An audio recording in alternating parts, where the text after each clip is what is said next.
ओम शांति। 21 अगस्त 2026 के ईश्वरीय मधुर महावाक्य हैं।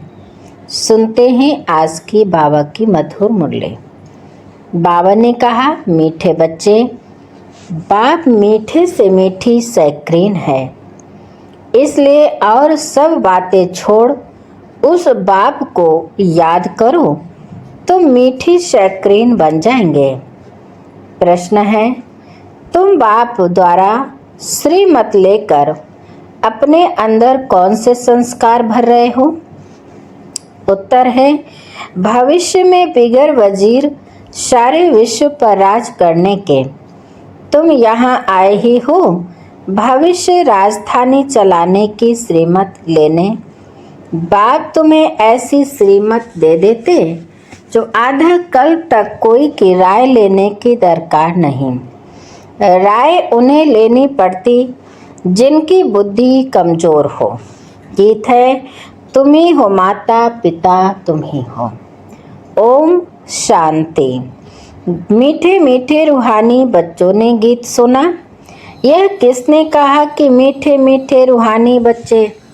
जरूर रूहानी बाप ही कह सकते हैं।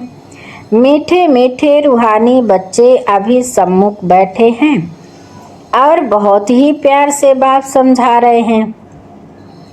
अभी तुम जानते हो, सिवाय रूहानी बाप के सर्व को सुख शांति देने वाला व सर्व को दुखों से लिबरेट करने वाला दुनिया भर में और कोई नहीं है। इसलिए दुख में बाप को याद करते रहते हैं। तुम बच्चे सम्मुख बैठे हो, जानते हो बाबा हमको सुखधाम का लायक बना रहे हैं। सदा सुखधाम का मालिक बनाने वाले बाप के सम्मुख आए हैं। अभी समझते हैं, सम्मुख सुनने और दूर रहकर सुनने में बहुत फर्क है। मधुबन में सम्मुख आते हो। मधुबन मशहूर है। मधुबन वृंदावन में उन्होंने श्री कृष्ण का चित्र दिखाया है, परंतु श्री कृष्ण तो है नहीं। यहाँ तो निराकार बाप तुम बच्चों से मिलते हैं। तुम्हें स्वयं को घड़ी घड़ी आत्मा निश्चय करना है। मैं आत्मा बाप से वर्षा ले रही हूँ। सारे कल्प में यह एक ही समय आता है। यह कल्प का सुहावना संगम युग है। इनका नाम रखा है पुरुषोत्तम। यही संगम युग है जिसमें सब मनुष्य मात्र उत्तम बनते हैं। अभी तो सभी मनुष्य मात्र की आत्मा तमो प्रधान है, जो फिर सत्व प्रधान बनती है। सत्व प्रधान है तो मनुष्य उत्तम होते हैं। तमो प्रधान होने से मनुष्य भी कनिष्ठ बनते हैं। तो आत्माओं को बाप बैठ सम्मुख समझाते हैं। सारा पाठ आत्मा ही बजाती है, ना कि शरीर। आत्मा और शरीर जब दोनों का मेल होता है तो पाठ बजता है। तुम्हारी बुद्धि में आ गया है कि हम आत्मा असूल में निराकारी दुनिया व शांति धाम में रहने वाली हैं। यह किसको भी पता नहीं है, न खुद समझते न समझा सकते हैं। तुम्हारी बुद्धि का ताला अब खुला है। तुम समझते हो बरोबर आत्माएं परम धाम में रहती हैं। वह है इनकॉर्पोरियल वर्ल्ड। यह है कॉर्पोरियल वर्ल्ड। यहाँ हम सब आत्माएं एक्टर्स पाठधारी हैं। पहले पहले हम पाठ बजाने आते हैं, फिर नंबरवार आते जाते हैं। सभी एक्टर्स इकट्ठे नहीं आ जाते। भिन्न भिन्न प्रकार के एक्टर्स आते जाते हैं। सब इकट्ठे तब होते हैं जब नाटक पूरा होता है। अभी तुमको पहचान मिली है। आत्मा अशुल शांति धाम की रहवासी है। यहाँ आती है पाठ बजाने। बाप सारा समय पाठ बजाने नहीं आते। हम ही पाठ बजाते बजाते तमो प्रधान बन जाते हैं। अभी तुम बच्चों को सम्मुख सुनने से बड़ा मजा आता है। इतना मजा मुरली पढ़ने से नहीं आता। यहाँ सम्मुख हो ना, तो पहले सतयुगी आदि सनातन देवी देवता धर्म वाले ही आते हैं। तुम जानते हो कि भारत गॉड गॉडेस का स्थान था, अभी नहीं है। चित्र देखते हो तो थे जरूर। पहले पहले हम देवी देवता थे। अपने पाठ को तो याद करेंगे कि भूल जाएंगे। बाप कहते हैं तुमने यह पाठ बजाया है, यह ड्रामा है नई दुनिया, सो फिर पुरानी होती है। पहले पहले ऊपर से जो आत्माएं आती हैं वह गोल्डन एज में आती हैं। यह सब बातें अभी तुम्हारी बुद्धि में हैं। सतयुग आदि में तुम ही आए थे पाठ बजाने। तुम विश्व के मालिक महाराजा महारानी थे। तुम्हारी राजधानी थी। अभी तो राजधानी है नहीं। अब तुम सीख रहे हो हम राजाई कैसे चलाएंगे। वहाँ वजीर होते नहीं, राय देने वाले की दरकार नहीं। वह तो श्रीमत द्वारा श्रेष्ठ ते श्रेष्ठ बन जाते हैं, फिर उनको दूसरे कोई से राय लेने की दरकार नहीं रहती। अगर कोई से राय ले तो समझा जाएगा इनकी बुद्धि कमजोर है। अभी जो श्रीमत मिलती है वह सतयुग में भी कायम रहती है। अब तुम्हारी आत्मा फ्रेश हो रही है। अभी तुम बच्चों को देही अभिमानी बनना है। शांति धाम से आकर यहाँ तुम टाकी बने हो। टाकी होने बिगर कर्म हो न सके। यह बड़ी समझने की बातें हैं। जैसे बाप में सारा ज्ञान है वैसे तुम्हारी आत्मा में भी अब ज्ञान है। आत्मा कहती है हम एक शरीर छोड़ संस्कार अनुसार फिर दूसरा लेता हूँ। पुनर्जन्म भी जरूर होता है। आत्मा को जो भी पाठ मिला है वह बजाती रहती है और संस्कारों अनुसार दूसरा जन्म लेती रहती है। आत्मा के दिन प्रतिदिन प्योरिटी की डिग्री कम होती जाती है। पतित अक्षर द्वापर के बाद काम में लाते हैं, फिर भी थोड़ा सा फर्क जरूर पड़ जाता है। तुम नया मकान बनाओ, 1 मास के बाद कुछ फर्क जरूर पड़ेगा।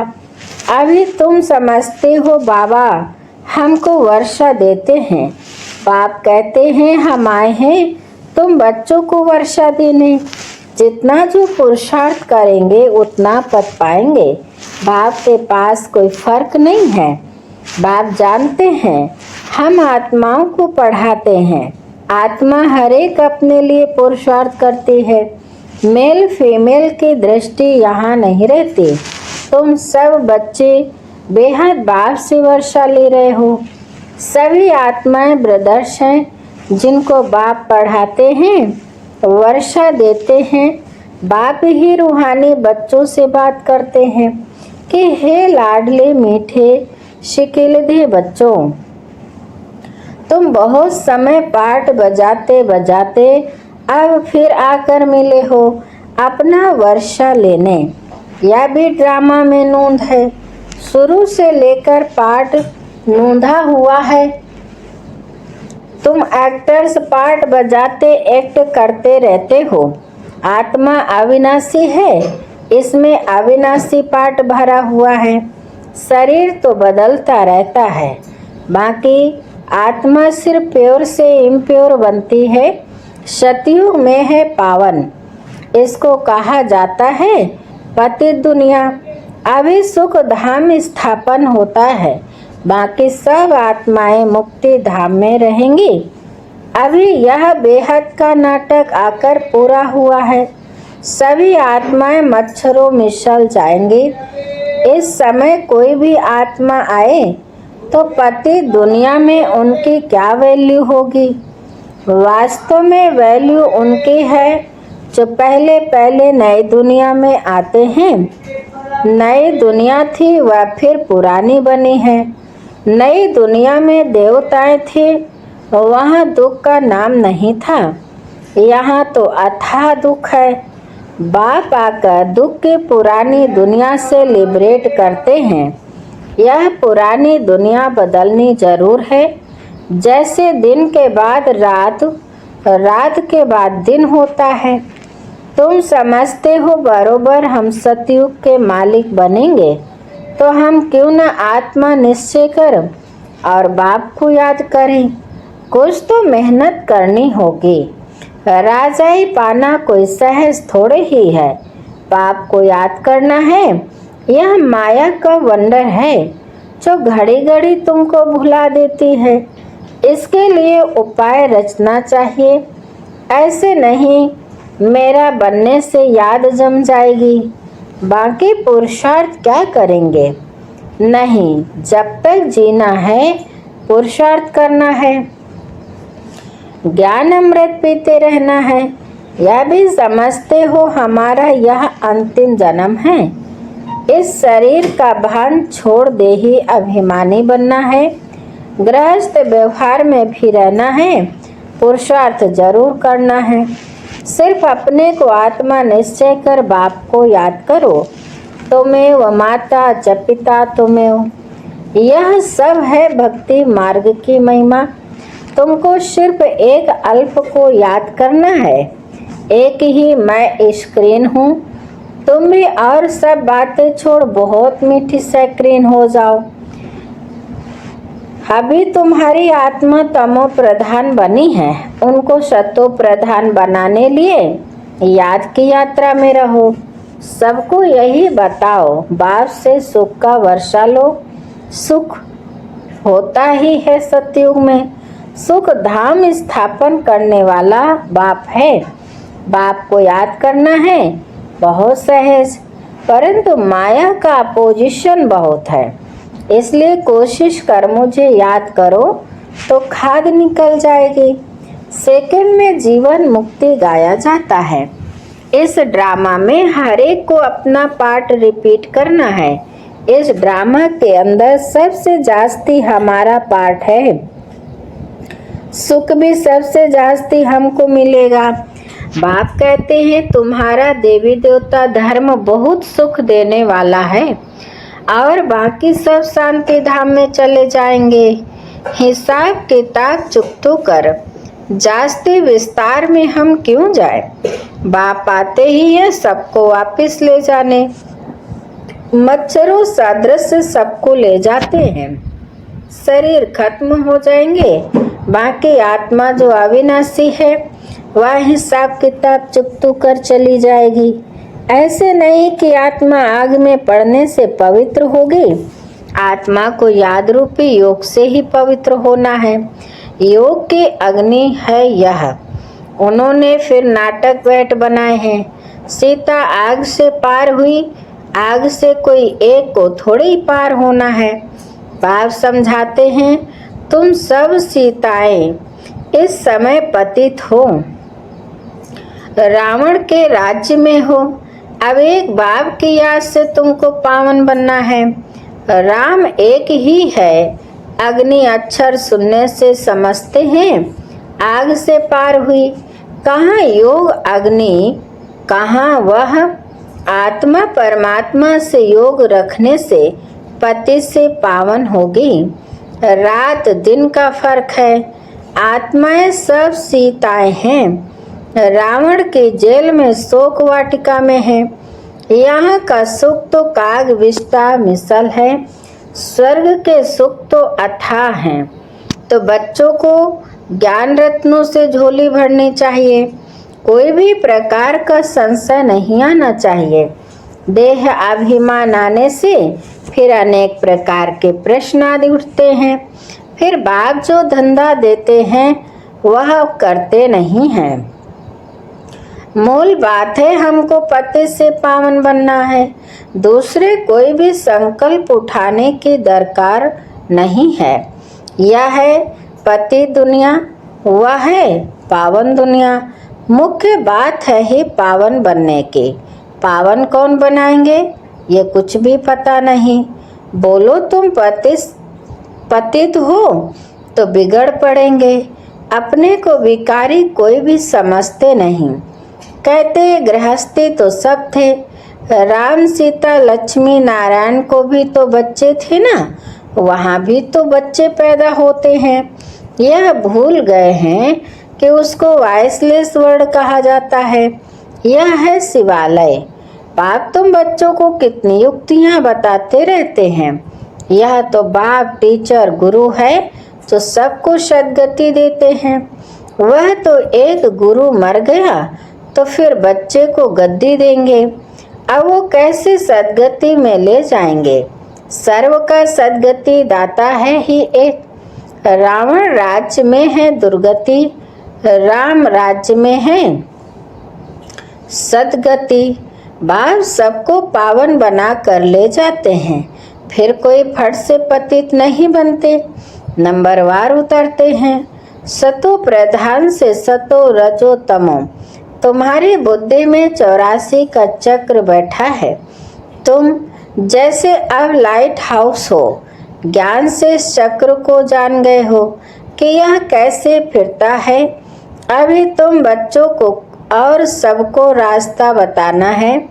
तुम सब सेना हो, तुम पायलट हो, रास्ता बताने वाले। सबको बोलो अब शांति धाम सुख धाम को याद करो, कलयुग दुख धाम को भूल जाओ। हम आपको बहुत अच्छा रास्ता बताते हैं। पतित पावन एक ही निराकार बाप है। उनको याद करने से तुम पावन बन जाएंगे। तुम्हारी आत्मा पर जो कट चढ़ी हुई है वह उतरती जाएगी। भगवान वाच मन मना भव। शिव भगवान वाच विनाश काले विपरीत बुद्धि विनशन्ते। और विनाश काले परमपिता परमात्मा के साथ प्रीत बुद्धि विजयंती। तुम्हारी जितनी प्रीत बुद्धि होगी उतना ऊंच पद पाएंगे। देह अभिमान में आने से इतना ऊंच पद नहीं पा सकेंगे। अच्छा, अभी बाप दादा हम बच्चों से नमस्ते करते हैं। मीठे मीठे शिकिल दे बच्चों प्रति माता पिता बाप दादा का याद प्यार और गुड मॉर्निंग। रूहानी बाप की रूहानी बच्चों को नमस्ते। हम रूहानी बच्चों की रूहानी माता पिता बाप दादा को याद प्यार और गुड मॉर्निंग। नमस्ते नमस्ते नमस्ते। शुक्रिया बाप दादा, शुक्रिया। धारणा के लिए मुख्य सार नंबर 1 है, ज्ञान रत्नों से अपनी झोली भरनी है। किसी भी प्रकार का संशय नहीं उठाना है। जितना हो सके बाप को याद करने का पुरुषार्थ कर पावन बनना है। बाकी प्रश्नों में नहीं जाना है। नंबर 2, एक बाप से सच्ची प्रीत रख, बाप समान मीठी सैक्रीन बनना है। वरदान है, सदा ज्ञान सूर्य के सम्मुख रहने वाले अंतर्मुखी स्वमानधारी भव। विस्तार है, जैसे सूर्य के सामने देखने से सूर्य की किरणें अवश्य आती हैं, ऐसे जो बच्चे ज्ञान सूर्य बाप के सदा सम्मुख रहते हैं वो ज्ञान सूर्य के सर्व गुणों की किरणें स्वयं में अनुभव करते हैं। उनकी सूरत पर अंतर्मुक्ता की झलक और संगम युग के व भविष्य के सर्वसमान की फलक दिखाई देती है। इसके लिए सदा स्मृति में रहे कि यह अंतिम घड़ी है। किसी भी घड़ी इस तन का विनाश हो सकता है, इसलिए सदा प्रीत बुद्धि बन ज्ञान सूर्य के सम्मुख रह अंतर्मुक्ता व स्वमान की अनुभूति में रहना है। स्लोगन है, सदा उड़ती कला में उड़ना ही झमेलों के पहाड़ को क्रॉस करना है। अच्छा, आज की मुरली से अव्यक्ति सारे हैं, सुनते हैं। अपवित्रता के बीज को भी समाप्त कर संपूर्ण स्वच्छ पवित्र बनो। पवित्रता ही महानता है, यही योगी जीवन का आधार है। जरा भी अंश मात्र संकल्प में भी किसी प्रकार की अपवित्रता है तो जहाँ अपवित्रता का अंश है वहाँ पवित्र बाप की याद जो है जैसा है वैसे नहीं आ सकती। इसलिए मनसा में भी अपवित्रता के अंश को समाप्त कर संपूर्ण स्वच्छ बनूं। सदा यही स्मृति रहे कि मैं पूज्य आत्मा इस शरीर रूपी मंदिर में विराजमान हूँ। अच्छा, आज की मुरली यहीं पर समाप्त होती है। मीठे मीठे प्यारे प्यारे बाप दादा को दिल से बहुत बहुत शुक्रिया और आप सभी महान आत्माओं को भी शुक्रिया। ओम शांति शांति।